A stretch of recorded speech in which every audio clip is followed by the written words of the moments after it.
ഈ വിശ്വാസികളുടെ സാമ്പത്തിക കഷ്ടം, അവരുടെ ബിസിനസ്സുകളുടെ കഷ്ടം, അവരുടെ വരുമാനമില്ലായ്മ, അവരുടെ കൈനഷ്ടങ്ങൾ കർത്താവ് എന്നും മാറും. ആമേൻ. പലരും വേദനപ്പെടുന്നു. ആമേൻ. എത്ര കഷ്ടപ്പെട്ടാലും മരുഭൂമി കണക്കെ പോകുന്നു. പക്ഷേ പരിശുദ്ധാത്മാവ് ഒരു നന്മയുടെ വാക്കാണ് പറയുന്നത്.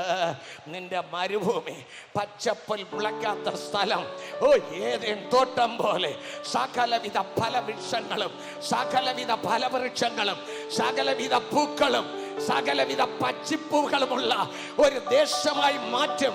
എത്ര വർഷം പല രാജ്യങ്ങളിൽ നീ ഓടി, ആമേൻ, എത്ര ബിസിനസ്സുകൾ ചെയ്തു, പക്ഷെ തോൽവി തോൽവി തോൽവി എന്ന്, ആമേൻ, ഒരു ഗുണവുമില്ല, ഒരു ആമേൻ പ്രയോജനമില്ല, പച്ചിപ്പില്ല, വളർച്ചയില്ല എന്ന് പറയുന്ന നിന്റെ ജീവിതത്തിൽ സിയോനേ, ഞാൻ നിന്നെ ആശ്വസിപ്പിക്കും.